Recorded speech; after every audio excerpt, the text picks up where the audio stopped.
All right, y'all, we back with another video, man. You know how we do. Always pushing health, wealth, and a better understanding of self. So I've been watching Valuetainment, Patrick Bet for a minute. He always speaks good on business and how to be a leader of your team. Been following him for a long time now, and he's been a big supporter of Trump. So it's kind of good to see him, kind of get somebody on his show that he's been rooting for, pushing for. And if y'all didn't check out my channel, if you're new to the channel, I appreciate you guys, everybody who returning. I appreciate y'all too, man. I wouldn't keep doing this without y'all. Hit me in the comments, let me know how y'all feel about the topics I bring up. So I just did a video on Barack Obama and Malcolm X. Malcolm X was explaining how some of the politicians, the black politicians, he said you can never trust them if they have left. He said that the left side is always, friendly to the blacks. And, so I'm going to go over this video with Patrick Bet, Trump. I haven't watched the video, but Trump is speaking on how Obama, he blames Obama for losing the black vote. Exactly what I said in my last video, and I'm going to attach that so y'all can see exactly the points I was bringing in, and we're going to see if it, it makes sense to what Trump is over here saying. All right, so without further ado, let's get it. Some of it's personal, some of it's business, some of it's politics. But something happened last week. Barack Obama, he's at this event, he's speaking. Right. And he's given this message about your economy, how great the economy was. And then at the end of it, he says, you didn't build that economy. I built this. I kind of want to get your reaction on this talk that he's given. Rob, if you can put that up. And the reason some people think, wow, I don't know, I remember that economy when he first came in being pretty good. Yeah, it was pretty good because it was my economy. We had 75 straight months of job growth that I handed over to him. It wasn't something he did. I had spent 8 years cleaning up the mess that the Republicans had left me the last time. So just in case everybody has a hazy memory, he didn't do nothing except those big tax cuts. So how do you feel about this when you see him saying this last week? I think he's angry. He pretends not to be, but I think he's an angry guy. He's a nasty guy. He's got a little bit of an edge, and he's angry about a lot of things. You look at what happened with Biden, and you look at what he did with Biden. He really hurt Biden because I'm not sure he wouldn't have imploded anyway. We had the debate, and he was down quite a bit, and they walked out, and they just took it away from him. I mean, if you think about it, they stole the election from a sitting president. That's, I always say coup, but the word coup, I don't think it's accurate enough. They just walked in and took it away from him. That is a legendary thing. He didn't want to give up. He's angry now. They're all angry, the Democrats, if you think. She's angry. They're both angry. But no, I watched that last week, and I think he spoke down to black men. I thought it was terrible the way he spoke to them. But you think it's effective? You think he still carries the same stick as he did, maybe 8 years ago or 12 years ago? No, I don't think it is. No, I don't think he does. I think people have gotten smart. And no, I don't believe he does at all. I hadn't seen him. He's changed a lot. Visually, he's changed. I like to say visually as opposed to from the look standpoint, because, of course, looks don't matter anymore in politics, You say looks don't matter. It doesn't make any difference, right? Because we want to be politically correct, but they do matter. But he's changed. His look has changed actually quite a bit. I haven't seen him in a long time. And by the way, Rob, I think that's even 4 years ago. I think it's even more than it is Well, today. no, but the statement he just made was a couple of days ago. And that it was a couple of days ago. And it's similar to the statement he made back in 2012 when he told business owners, you didn't build that. Remember when he said that? I don't know if you remember that whole comment. I think this is the speech, Rob, if you want to play this. You got a business. That you didn't build that. Somebody else made that happen. So this becomes a pattern of communism. You see a pattern of communism there? No, I mean, that's basically the view. We didn't do anything. Right. Government did it. Somebody did it, but anybody but us. Do you think this works with the undecided voter? Do you think the undecided voter that's sitting, our audience, they're entrepreneurs, they're small business owners, their family, they have kids, they want to win, they got dreams, they want to do something. Do you think a message like that from him lands on the business owner, on the undecided voter, on the person that says, you know what, I think he's right, I'm going to go vote for him? Do you think it works? I think you don't have that many undecided voters. I think by now you have very strong Trump voters. I don't think you have strong Democrat voters, but I don't think you have strong Kamala voters. What's to vote for? I mean, take a look. She can't do an interview. She hasn't. Has she been in here to do an interview? No, not yet. I don't think you'll see her. You know, She's claiming she's going to go on Rogan. Well, that'll be interesting. So am I. I heard. But I think I am. I don't know. I think so.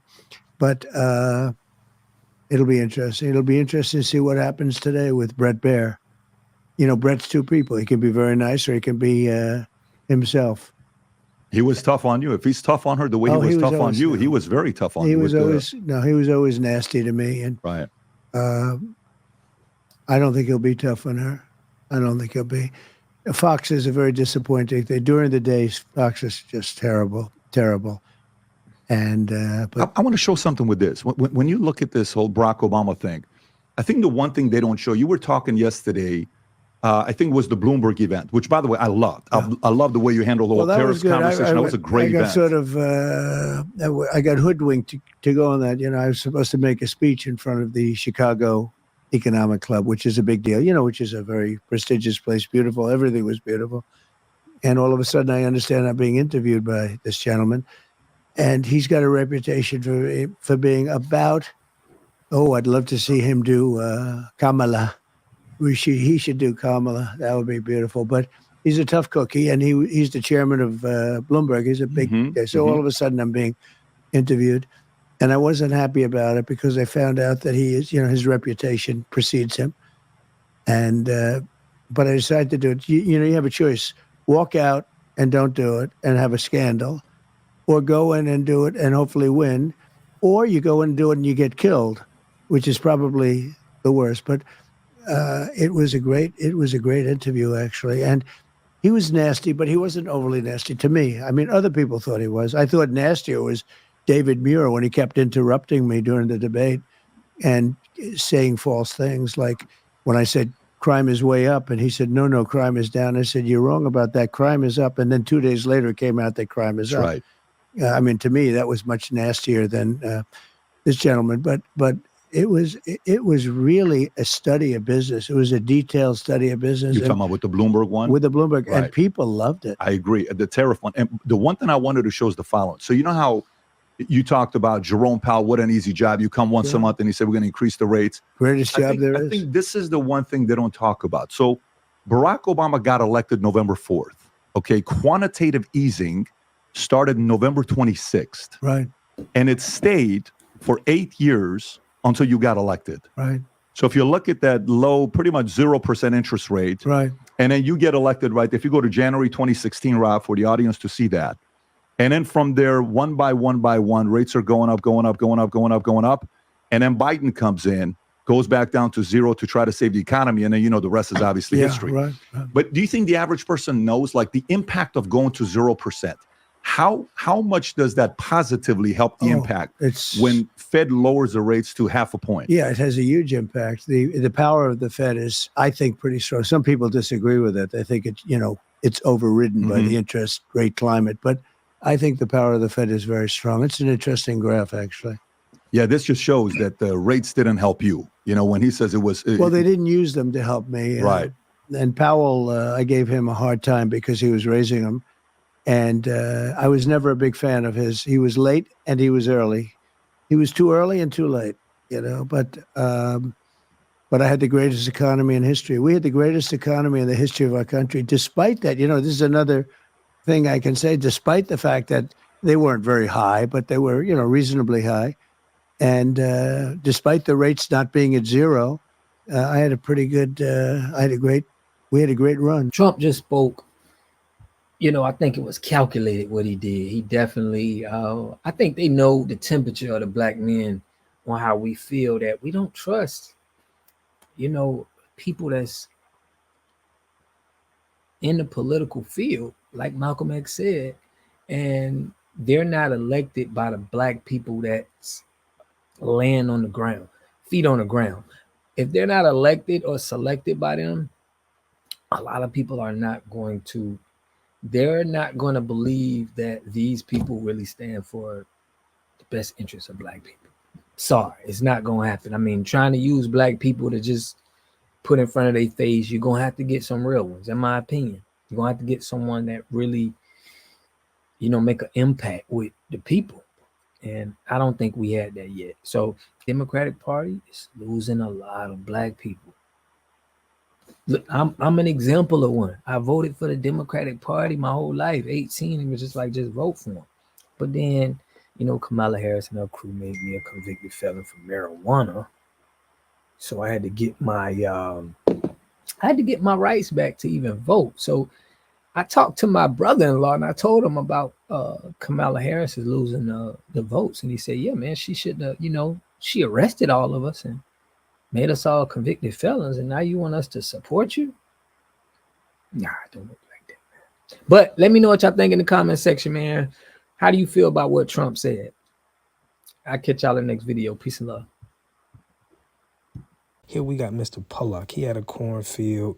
He took advantage of a free water test from us. And this is what we found in this water. We found sulfur. We found hardness. And we solved these problems with an easy fix of 2 tanks.